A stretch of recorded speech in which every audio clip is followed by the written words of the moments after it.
कि विद्युत क्षेत्र जो हमने पढ़ा अभी कि विद्युत क्षेत्र जो है वो क्या है, किसी चार्ज पार्टिकल के अराउंड आसपास का वो एरिया जहां तक वो किसी दूसरे टेस्ट चार्ज या चार्ज पार्टिकल को अपनी ओर अट्रैक्ट कर सकता है, रिपल कर सकता है, उस पर्टिकुलर एरिया को कहेंगे विद्युत क्षेत्र। तो हम फाइंड करने वाले हैं कि ये जो विद्युत क्षेत्र है इसका मैग्नीट्यूड कैसे हम फाइंड करेंगे। उसके लिए फॉर्मूला है, क्वेश्चन पूछता है आपको 2 मार्क्स का, ठीक है, 3 मार्क्स से क्वेश्चन पूछ सकते हैं कि विद्युत क्षेत्र का परिमाण ज्ञात कीजिए। ठीक है, अगर हमने एक परीक्षण आवेश दिया है और कोई पॉजिटिव चार्ज रखे हैं या नेगेटिव चार्ज पार्टिकल के फील्ड में अगर हम उसको रखें तो वो कितना जो बल है वो अनुभव करेगा, कितना जो है वो फोर्स फील करने वाला है, उसका विद्युत क्षेत्र का परिमाण या ई फाइंड करेंगे। ठीक है, तो इसको इस प्रकार समझ लेते हैं कि विद्युत क्षेत्र का परिमाण, ठीक है, परिमाण या magnitude of electric field, magnitude of electric field. ठीक है, तो हमने क्या लिया, हमने एक टेस्ट चार्ज जो है वो ले लिया है पॉजिटिव या नेगेटिव चार्ज पार्टिकल के पास। हमारे पास ये चार्ज पार्टिकल है जो कि पॉजिटिव भी हो सकता है और नेगेटिव भी हो सकता है, जिसको हमने बोला Q। क्लियर?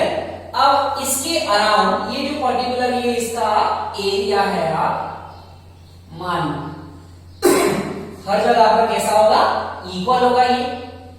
अब अगर इसके फील्ड के बाहर Q0 टेस्ट चार्ज, जिसको हमने बोला था परीक्षण आवेश, हमने बोला था कि अगर हम टेस्ट चार्ज लें, यहां हमने ले लिया टेस्ट चार्ज, तो ये जो है हमने लाइन ले ली, ठीक है, जो कि फील्ड के बाहर है। तो जब ये फील्ड के बाहर है तो उसके फील्ड के बाहर को हम क्या बोलेंगे कि ये इन्फिनाइट पे है, अनंत पर है, उसके फील्ड के बाहर है, ठीक है ना, इन्फिनाइट पे है, तो ये कोई फोर्स फील जो है नहीं करने वाला, कोई फोर्स फील नहीं करने वाला है। और जैसे ही इसको हम इसके फील्ड पर लेके आते हैं, सपोज हम इसको यहां लेकर आ गए इस पोजीशन में, Q0 जो है अब इसके फील्ड, ये हमने देखा था ना, ये इसका फील्ड है, बाउंड्री है, इसके अंदर लेकर आए। तो इसको इस प्रकार से समझेंगे कि टेस्ट चार्ज तो हमारा पॉजिटिव ही होता है, गुड। अब अगर ये हमारा जो चार्ज पार्टिकल हमने लिया है, गिवन है, अगर ये पॉजिटिव है तो इसके फील्ड में आने के बाद एक प्रतिकर्षण बल या रिपल्सन फोर्स फील करेगा, और अगर ये नेगेटिव है तो ये अट्रैक्शन फोर्स जो है फील करेगा, ठीक है ना, अपनी ओर इसको आकर्षित कर देगा। तो Q0 जो है अब कहां पर आ चुका है, इसकी फील्ड के अंदर आ गया है, ये R डिस्टेंस पर है, हम मान लेते हैं, ठीक है ना, फील्ड के अंदर कितने डिस्टेंस पर है, R डिस्टेंस पर है। अब हमको फाइंड करना है इसका परिमाण या इसका मैग्नीट्यूड, किसका, ये जो हमारा फील्ड है इसका मैग्नीट्यूड फाइंड करना है। तो विद्युत क्षेत्र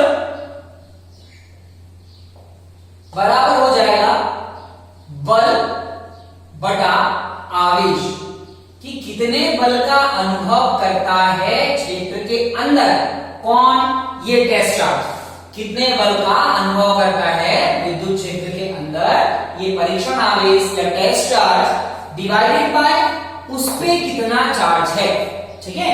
अगर उस पे जितना आवेश है उसको डिवाइड कर दिए, जितना फोर्स वो फील करता है उससे, तो आपको मिलेगा इसका परिमाण या विद्युत क्षेत्र का मैग्नीट्यूड मिलेगा, ठीक। तो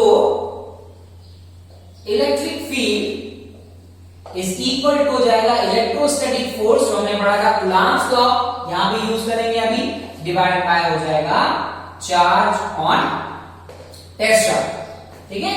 तो कूलॉम के अनुसार, अकॉर्डिंग टू कूलॉम्स लॉ,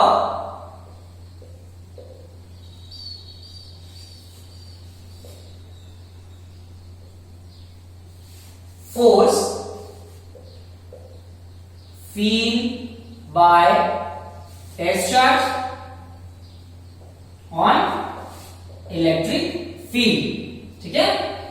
तो क्या हो जाएगा, force F is proportional to Q into Q0। ये बोला है कूलॉम ने कि इनके बीच लगने वाला जो फोर्स है, इनके मैग्नीट्यूड के चार्ज जो है उस चार्ज के मल्टीपल के डायरेक्टली प्रोपोर्शनल होता है and inversely proportional to the square of the distance between them, यानी कि इनके बीच का जो दूरी है उसके स्क्वायर के, उसके वर्ग के व्युत्क्रमानुपाती होता है, इनवर्सली प्रोपोर्शनल होता है। डिस्टेंस ज्यादा है तो अट्रैक्शन कम, डिस्टेंस कम है तो अट्रैक्शन ज्यादा। ठीक है, अभी प्रोपोर्शनैलिटी हटा दिया था हमने, तो क्या हो जाएगा, ये हो जाएगा K कांस्टेंट। ठीक है, K इंटू हो जाएगा Q into Q0 divided by R square. अब वैल्यू लगा दो K की, तो K की वैल्यू आपने पढ़ा है, ठीक है ना, वायु या निर्वात के लिए K की वैल्यू जो है ये है 1/4 पाई एप्सिलॉन 0, या इसको बोलेंगे और हम बोलते हैं कि 9.0 इंटू 10 टू द पावर कितना था, 19।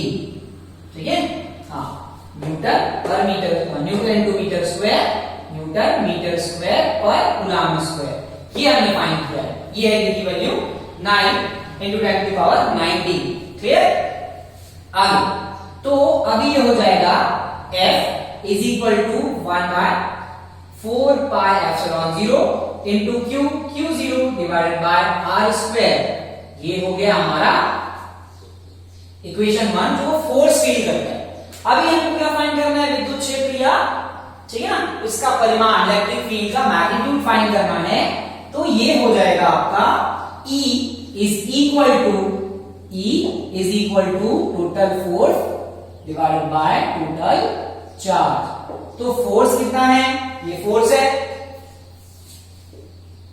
1/4 pi epsilon 0 Q0 divided by R square और होल डिवाइडेड बाय क्या हो जाएगा, चार्ज। तो इस पे कितना चार्ज है, Q0 है, ये हो जाएगा आपका इलेक्ट्रिक फील्ड। क्योंकि ये वेक्टर क्वांटिटी है इसलिए हम यहां पर लगा देंगे आपका डायरेक्शन, ये वेक्टर क्वांटिटी है ना, ठीक है, सदिश राशि है। तो Q0 से बेटा Q0 कैंसिल हो जाएगा, तो आपको मिलेगा 1/4 pi epsilon 0 into Q divided by R square. ये हो जाएगा आपका E या विद्युत क्षेत्र का परिमाण। ये हो गया हमारा विद्युत क्षेत्र का परिमाण, ये हो गया हमारा E। क्लियर है? अब आप बोलेंगे कि सर यहां पर end on position, broad side position ऐसा कुछ होगा क्या? चूंकि ये सिंगल पार्टिकल है, ठीक है ना, सिंगल पार्टिकल हमने लिया है। अब ये जो पार्टिकल है और ये उसका इलेक्ट्रिक फील्ड हो गया बेटा, ये उसका जो है टोटल इलेक्ट्रिक फील्ड हो गया, सब जगह इक्वल है। ठीक है, तो आप कहीं पे भी रख लो टेस्ट चार्ज को, अगर आप यहां पे रखते हैं तो ये भी स्ट्रेट ही है, देखो रेडिकली आउटवर्ड बाहर की ओर। आप यहां भी रखेंगे तो क्या हो जाएगा, ये रेडिकली आउटवर्ड बाहर की ओर है। यहां भी रखेंगे तो वही हो जाएगा, कहीं पर भी रखेंगे तो सिंगल टेस्ट चार्ज पार्टिकल जो है उस पे आप कोई टेस्ट चार्ज लेके आते हैं उसके फील्ड में, तो उसका ये सिंगल सा ही फॉर्मूला, इसमें और कोई साइड नहीं है, ये सिंगल है, एंड ऑन साइड बोल सकते हैं सब दिशाओं में, कहीं पर भी आप रखिए, चाहे हम यहां रखें A पर, B पर, C पर, D पर, E पर, F पर, कहीं पे भी रखेंगे तो यही आपको फॉर्मूला जो है वो मिलने वाला है। ठीक है, हमने पढ़ा था कि जो बल रेखाएं हैं, ये बल रेखाएं क्या है, तो बल रेखाएं क्या बताया था मैंने कि टेस्ट चार्ज किसी चार्ज पार्टिकल के इलेक्ट्रिक फील्ड पे जब भी आता है तो अट्रैक्शन होगा, मान लीजिए ये नेगेटिव है और टेस्ट चार्ज जो है पॉजिटिव होता है ना, ये हमने पढ़ा है। तो अट्रैक्शन होगा तो ये क्या हो जाएगा, अपनी ओर अंदर खींचेगा, तो ये स्ट्रेट नहीं खींचेगा, थोड़ा सा कर्व होता है, ये स्ट्रेट नहीं खींचेगा, यहां पर स्ट्रेट है तो ये कर्व होगा थोड़ा ऐसा। ठीक है, तो ये जो आपका पाथ है, ये जो आपका मार्ग है जिस पर ये चलकर आ रहा है, ये जो आपका पाथ है जिस पर ये चलकर आ रहा है, ये काल्पनिक है। और इसी पाथ को, ये जो रोड है, ये सड़क बोल सकते हैं, ये मार्ग बोल सकते हैं, ठीक है ना, पाथ बोल सकते हैं, जिस पर ये चलकर आ रहा है काल्पनिक, इसे ही हम कहते हैं बल रेखा। क्या कहते हैं, बल रेखा। ठीक है, ओके।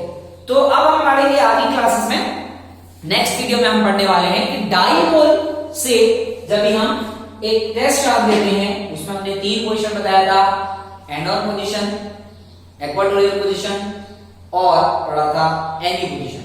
उस पे हम फोर्स फाइंड करेंगे, ऐसे ही फाइंड करेंगे, इजी है। तो क्लास पढ़िए, डाउट पूछिए, डाउट पूछने के बाद आपको क्वेश्चन मिलेंगे, उसको सॉल्व कीजिए। सॉल्व करने के बाद में आप मुझे कमेंट कीजिए क्लासेस सर समझ में आ रही हैं, फिर आगे हम फास्ट होते हैं थोड़ा, ठीक है। तो अब तक के लिए आप वीडियो देखते रहिए, घर पे रहिए, मस्त रहिए। लॉकडाउन खत्म होने के बाद में हम क्लासेस फिर देखते हैं कैसे हमको परमिशन मिलता है, तो हम ऑफलाइन क्लासेस लेंगे, आप यहाँ पे क्लासेस लेंगे। तब तक के लिए सुरक्षित रहिए और हैप्पी रहिए, ठीक है।